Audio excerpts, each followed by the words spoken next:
George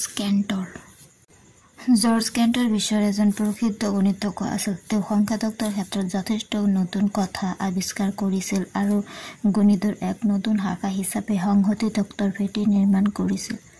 1845 চনৰ 3 মাৰ্চত ৰাছিয়াৰ ছেইণ্ট পিটাৰ্ছবাৰ্গত জৰ্জ কেণ্টৰ জন্ম হয়।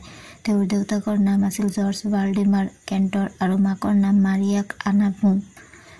জৰ্জ ভালডেমাৰ কেণ্টৰ এজন জাৰ্মান প্ৰটেষ্টাণ্ট আছিল আৰু মাৰিয়া আছিল ৰাছিয়ান ৰোমান কেথলিক। জৰ্জ কেণ্টৰ এজন একনিষ্ঠ প্ৰটেষ্টাণ্ট হিচাপে ডাঙৰ দীঘল হৈছিল। কেণ্টৰ মাক দেউতাক কলা আৰু সংগীতৰ প্ৰতি বেছ আগ্ৰহী আছিল আৰু ক'বলৈ গ'লে তেওঁলোকৰ পৰিয়ালটো এক সংগীতজ্ঞৰ পৰিয়ালেই আছিল। মাক দেউতাকৰ সেই গুণ আৰু কলাৰ প্ৰতি আগ্ৰহী বৈশিষ্ট্য কেণ্টৰ গালৈ আহিছিল। কেণ্টৰ সৰু হৈ থকা অৱস্থাত মাক দেউতাকে তেওঁৰ পঢ়া শুনাৰ বাবে এজন ঘৰুৱা শিক্ষক বন্দোবস্ত কৰি দিয়ে। কেণ্টৰে কিছু বছৰ তেওঁৰ পৰা শিক্ষা গ্ৰহণ কৰাৰ পাছত তেওঁক ছেইণ্ট পিটাৰ্ছবাৰ্গৰে এখন প্ৰাথমিক বিদ্যালয়ত নাম লগাই দিয়া হ'ল। 1856 চনত কেণ্টৰৰ 11 বছৰ বয়সত তেওঁলোকৰ পৰিয়ালটো জাৰ্মানীলৈ গুচি যায়। তেতিয়াৰ জাৰ্মানীৰ পৰিৱেশৰ লগত ৰাছিয়াৰ পৰিৱেশৰ যথেষ্ট পাৰ্থক্য আছিল। ৰাছিয়াৰ পৰিৱেশ পৰিস্থিতিৰ লগত অভ্যস্ত হৈ পৰা কেণ্টৰৰ সেই নতুন পৰিৱেশ ভাল লগা নাছিল আৰু তেওঁ তাত প্ৰথমে সহজ হ'ব পৰা নাছিল। ছাত্ৰ হিচাপে কেণ্টৰ মেধাৱী ছাত্ৰ আছিল আৰু শিক্ষকসকলে তেওঁক বৰ ভাল পাইছিল। 1860 চনৰ ডাৰ্মষ্টাডৰ ৰিয়েল স্কুলৰ পৰা কেণ্টৰ ডিষ্টিংশ্যন উত্তীৰ্ণ হয়। স্কুলত থকা অৱস্থাতে কেণ্টৰ গণিতৰ প্ৰতি আকৃষ্ট হৈছিল। বিশেষকৈ ত্ৰিকোণমিতি আৰু সংখ্যাতত্ত্ব তেওঁ বেছ ভাল পাইছিল। 1862 চনত কেণ্টৰে উচ্চ শিক্ষা গ্ৰহণৰ বাবে জুৰিক বিশ্ববিদ্যালয়ত নামভৰ্তি কৰে। সেই সময়তে আকৌ তেওঁৰ দেউতাকৰ মৃত্যু হয়। দেউতাকৰ মৃত্যুৰ পাছত কেণ্টৰ উত্তৰাধিকাৰী সূত্ৰে যথেষ্ট ধন সম্পত্তিৰ গৰাকী হ'ল। হাতত ধন পাই কেণ্টৰে আৰু অলপ খৰচ কৰি হ'লেও ভাল শিক্ষাগুৰুৰ ওচৰত অধিক প্ৰণালীবদ্ধ আৰু উচ্চ পৰ্যায়ৰ শিক্ষা পাবলৈ মন কৰিলে আৰু তাৰ বাবে 1863 চনত কেণ্টৰে বাৰ্লিন বিশ্ববিদ্যালয়ত নাম লগালে। তাতে প্ৰখ্যাত পণ্ডিত লিঅ'পল্ড ক্ৰনেকাৰৰ ওচৰত পদাৰ্থ বিজ্ঞান, কাৰ্ল ভেয়াৰষ্ট্ৰাছৰ ওচৰত দৰ্শন আৰু আৰ্নষ্ট কুমেৰৰ ওচৰত গণিত শিক্ষা গ্ৰহণ কৰে। 1866 চনত এটা ছিমেষ্টাৰৰ শিক্ষা গ্ৰহণ কৰিবৰ বাবে তেওঁ গোটিনজেন বিশ্ববিদ্যালয়লৈ যায় আৰু তাতে থাকি 1867 চনত ডক্টৰেট থেচিছ শেষ কৰে। ডক্টৰেট ডিগ্ৰী অৰ্জন কৰাৰ পাছত জৰ্জ কেণ্টৰে চাকৰি জীৱন আৰম্ভ কৰে আৰু প্ৰথমতে বাৰ্লিনৰ এখন ছোৱালী স্কুলত কিছুদিনৰ বাবে শিক্ষকতা কৰে। তাৰ পাছত তেওঁ 1869 চনত হালে বিশ্ববিদ্যালয়ত প্ৰবক্তা হিচাপে নিযুক্তি হয় আৰু অৱসৰ লোৱালৈকে তাতে কাম কৰে।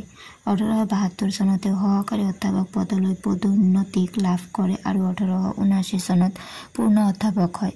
গণিত বিজ্ঞানত কেণ্টৰে প্ৰথমে সংহতিৰ ধাৰণাৰ সৃষ্টি কৰিছিল। তেওঁৰ নামেৰে এক বিশেষ প্ৰকাৰৰ সংহতিক কেণ্টৰ সংহতি বুলি জনা যায়। আনহাতে সংগীতজ্ঞ পৰিয়ালত জন্ম লাভ কৰাৰ বাবে সম্ভৱ কেণ্টৰে ডেকা বয়সত সংগীতৰ প্ৰতি বেছ আকৰ্ষণ দেখুৱাইছিল। পাছে পিছলৈ গণিতৰ ক্ষেত্ৰত অধিক সময় খৰচ কৰাৰ বাবে সংগীত চৰ্চাত তল পৰিল। জৰ্জ কেণ্টৰে আধ্যাত্মিকতাত আস্থা ৰাখিছিল আৰু বিশ্বাস কৰিছিল যে গণিতৰ ক্ষেত্ৰত গুৰুত্বপূৰ্ণ কাম কৰিবৰ বাবেই ভগৱানে তেওঁক এই পৃথিৱীলৈ প্ৰেৰণ কৰিছে।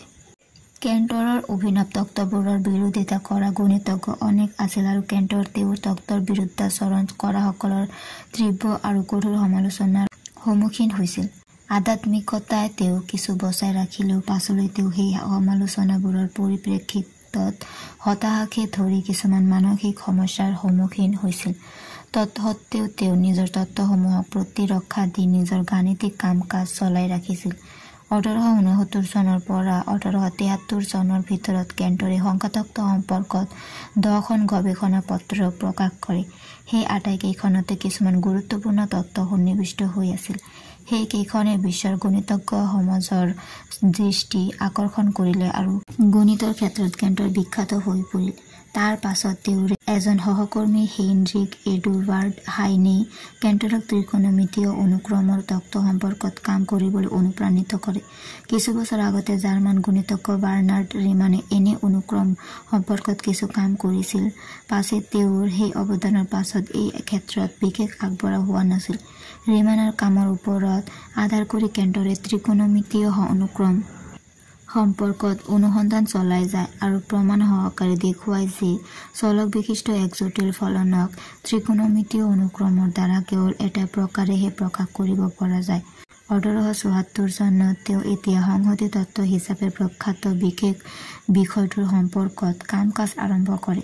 সেই চনতে তেওঁ on a property of the collection of all real algebraic numbers নামৰ এখন গৱেষণা পত্ৰ প্ৰকাশ কৰে। প্ৰকৃতপক্ষে এই গৱেষণা পত্ৰখনে লগতে আন এটা কথা প্ৰতিপন্ন কৰিছিল যে আমি অসীম বুলি ক'লে যি ধাৰণা কৰোঁ তেনে ধাৰণাৰো অৰ্থাৎ অসীমৰো একাধিক প্ৰকাৰ থাকিব পাৰে। তেওঁ এই সম্পৰ্কত অধিক গৱেষণা কৰি 1879 আৰু 1884 চনৰ ভিতৰত 6খন গৱেষণা পত্ৰ প্ৰকাশ কৰে। সেই সময়ছোৱাতে তেওঁ কেণ্টৰ সংহতিৰ বিষয়ে জানিবলৈ দিয়ে।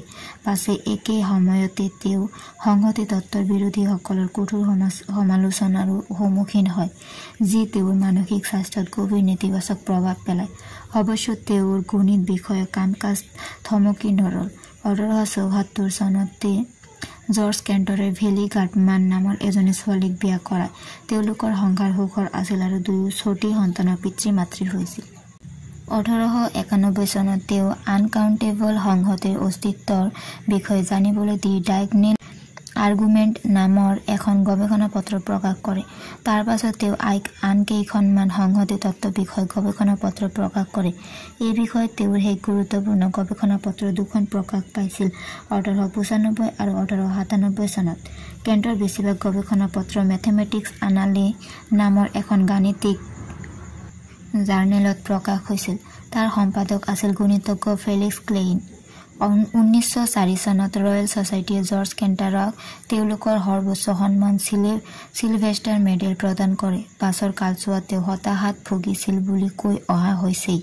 তদুপৰি জীৱনৰ শেষৰ ফালে দাৰিদ্ৰ্যও কেণ্টৰক জুৰুলা কৰিছিল। জীৱনৰ শেষ বছৰটো তেওঁ এখন ছেনেটৰিয়ামত কটাবলগীয়া হৈছিল। 1918 চনৰ 6 জানুৱাৰীত জাৰ্মান সাম্ৰাজ্যৰ ছাক্সনী প্ৰদেশীৰ হাল্লেত জৰ্জ কেণ্টৰৰ মৃত্যু হয়।